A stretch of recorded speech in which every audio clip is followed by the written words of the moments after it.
Every time I think I'm getting closer to the finish line, I run into the next setback. In a recent video, we put the Mustang to the test. Smoke test, that is. Let's depressurize it a little bit. Ooh. That smoke come out this end when you squeezed it. There's my problem. You see that? My intake's leaking. And found a vacuum leak hiding underneath the upper intake. When we pulled it off, it all made sense. A broken tab meant it was time for a new setup. The budget just wasn't there for this hurdle. That's when Edelbrock stepped up big time. The folks at Edelbrock sent us their RPM2 upper and lower intake to get this build back on track. Huge thanks to them for the support. This RPM2 intake is a serious step up from the older performer style intake we had before. With improved airflow and a higher RPM power band, it's designed to feed exactly what our bored out, cammed up 306 is hungry for. This isn't just a replacement, it's a performance upgrade that's finally going to let this engine breathe the way it wants to. And while we're breathing new life into the top end, Encore Mustang Parts Warehouse also came through with a BBK fenderwell cold air intake to help it inhale even deeper. Out with the old, in with the new on this episode. Can't wait to see the results of these upgrades.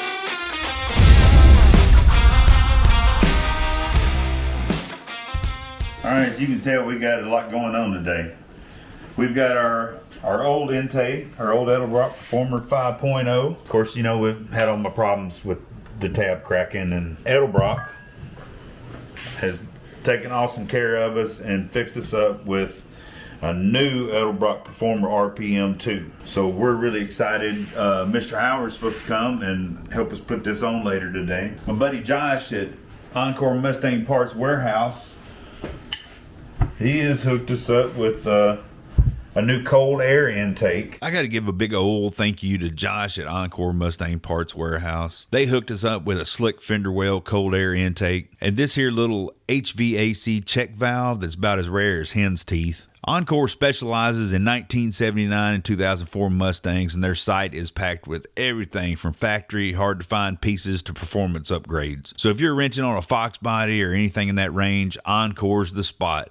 Head on over to store.encorempw.com and tell them Nine Finger Wrenching sent you. This looks like a really neat kit. This plate, I was impressed. It matches up with, you know, holes that are already there on the side of the frame. That's cool. It's going to be a nice little conversion for us. Look at that. That's going to look pretty cool in there. Boom. Cold air intake. Courtesy of Encore Mustang Parts Warehouse. Yeah, it's something Josh had sitting around brand new in a box, and he gave me a great deal on it. And it was exactly what the doctor ordered. Plus, he had a little piece of magic I had been looking for. That little check valve right there. I found it. He had hidden it inside of this. It's like an Easter egg or whatever. He sent me an Easter egg, so I'm excited to have that. So yeah, this is great. We're going to get our new intake put on with our new upper with no broken tabs. And you can see they redesigned it. So used to these tabs set out front, and this thing's, you know, with the motor vibrating, that's kind of a little bit of a weight right there. And that little tab on its own, I think it just over time, it you know, it's aluminum, cast aluminum, and over time I think it just fatigues across there. So now they've got a bolt that goes straight down all the way through the whole casting. There's no like tab over here. There's tabs over here. There's 4 of them. Whereas on this, you just had a tab here and a tab in the back, and then you had one bolt on the inside of this thing where you had to take this cover off, and it was hard to kind of get to anyway. And I don't know, I think that this is a lot better.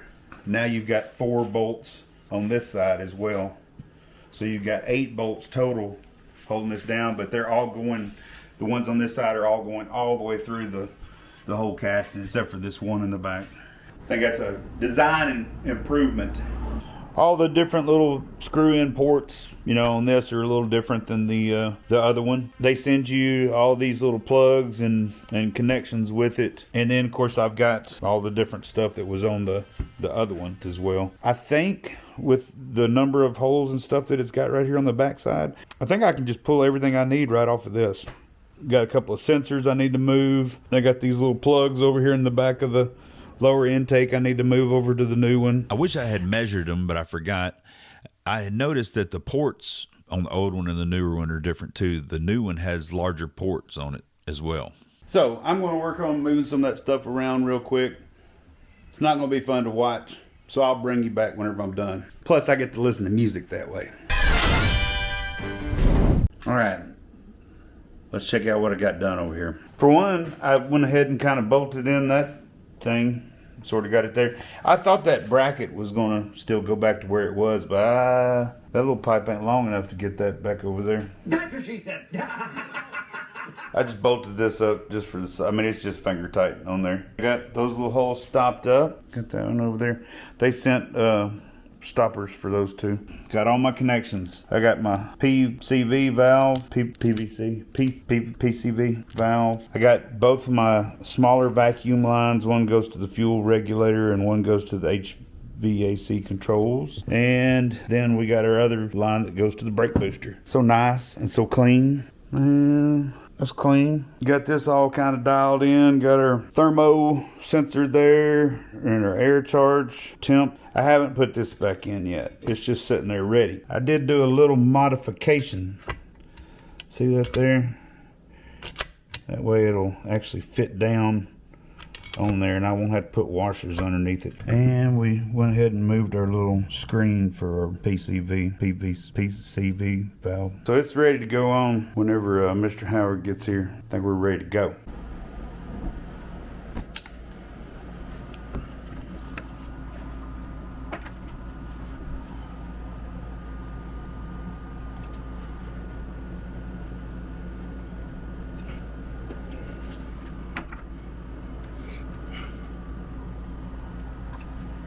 Well, look at there. I know I could do this. Oh, yeah, it ain't that much to it. Whenever you put these on right here, you always want to go up the back something like that. I've just done so much going forward and 2 steps backwards and all that. I just kind of want the confidence of somebody that's done a bunch of them. So once you do this, how long would you say let it set? You know, let this stuff. I'll let it set overnight. Uh-huh. A little bit of piece on the outside just to make sure we don't get no water leak. Because these things don't really get torqued down that tight, do they? No. No, they're not that tight at all. It's just the way you torque them when you're doing it. Mm-hmm. Yeah, they had a certain pattern on that paper I was looking They at. only work from the center out. They're gonna put. I know it ain't gonna do no good. We're gonna put it here, just cause it's got the post in the head. We'll fire it off. So that one on that side's EGR too? Yeah, but the intake didn't have a warrant. So I just put it in there just for a gasket filler. I mean, it didn't have to be in there. because the intake doesn't need it? That's right. You need me to help you or anything? He don't need any help. He's done I don't know how many of these things on his own. Need me help holding the back or anything? All right, what's got right there? Just like.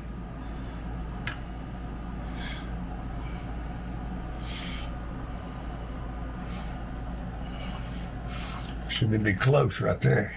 I always like slide it back so the silicone don't stick all out the front. Feel like I may ought to put a couple of washers underneath. Yeah, like pulling it down. See that? Yeah. Yeah, but we're spiced up a little bit.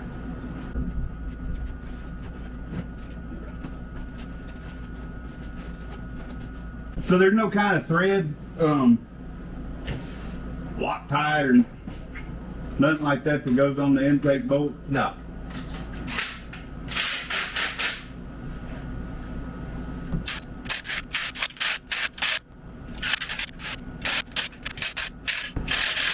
She means well. She's got a big heart, but she doesn't have a lot of ass. Yeah. I like them like that. We'll go ahead and use your torque wrench to pull them on there. So I got it set on about 18. That's what the thing said. 18 to 22.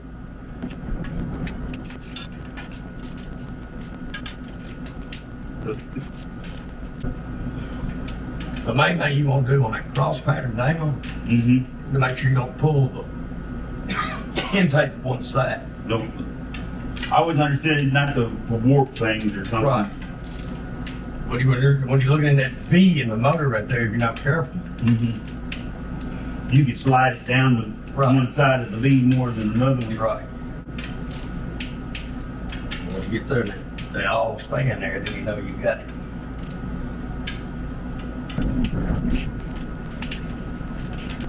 You know, you got a little flashlight. Look right here, you should see stuff coming. See how it's coming to the bottom and it moves all out the front. But you're gonna lose a little out the back. But you can't see all this when I do it like this. Yeah. So you can look in there also look at your ports.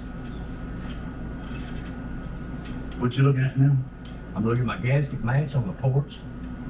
Oh, you can. How do you see that? You look down in the ports and you see into the head. The ones on the end are a little hard. These are here you see. Just look down through there. Oh, okay. Man, super proud. Look at that. New intake. Looking good. All right, the intake is set overnight. I'm gonna go run around and check the torque on it one more time. And then I think I'm gonna start hooking up all the water lines. And then we're gonna move into trying to get the fuel rail and the fuel injectors back on, getting that back hooked up. That's what's next. That's what we're about to do now. I just went to the auto zone and got me a gasket for my thermostat housing. Realized I was gonna need that. Anyway, that's what we're doing. That's where we are. So we're getting ready to put our thermostat stuff in. So you got your little jiggle valve that actually goes to the top, and the spring faces towards the engine. So we're gonna go ahead and drop that in there. I'm gonna go ahead and get my gasket ready. I'm gonna put a little bit of RTV on it and stick it on here, because that'll help hold my thermostat in and hold my gasket in place. And then I'm going to go ahead and get it onto the housing, and I'm going to go ahead and put just a little bit of RTV on this side as well, just a little bit. All right, I got me just a little light smear there. Get it stuck on there. Our screw holes will line up. All right, we got our bolts. Now let's see if we can gently mount this up without screwing up our alignment.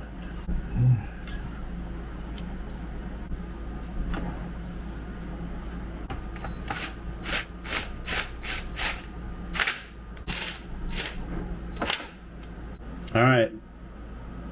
After much fighting and gnashing of teeth, I finally got the thermostat back on. Man, these little bolts behind this timing plate cover and stuff are in the water pump. And shoot, they're hard to get to and get started and keep everything held in place and lined up, and that stuff gets frustrating sometimes when you just can't get a bolt to go in and you're just trying so hard. So now we need to go back and hook up the two lines that go to the heater core, and that'll be all the water hooked back up. All right, so now we got our heater core hoses hooked up, so I think we're ready to move on to fuel injection. All right, so got all the fuel injectors back in, the fuel rail back on. I've got them all hooked up, got the harness kind of laid in there, hooked up. Man, it's all kind of coming back together. Looks good on me. Got all my little vacuum hoses all hooked up, fuel rail and our injectors and everything all hooked up. I'm about to go ahead and put the throttle body and all that stuff on, but I think I'm going to go ahead and stab the distributor. We've already got it top dead center, so it's ready, so might as well go ahead and get that put back in there. Yep.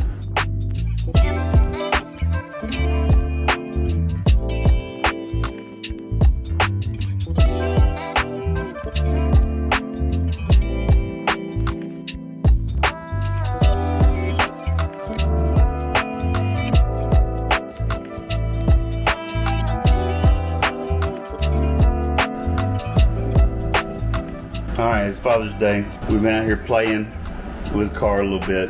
We may be ready to see if it'll do anything. I don't know. Let's just see if the fuel pump kicks on.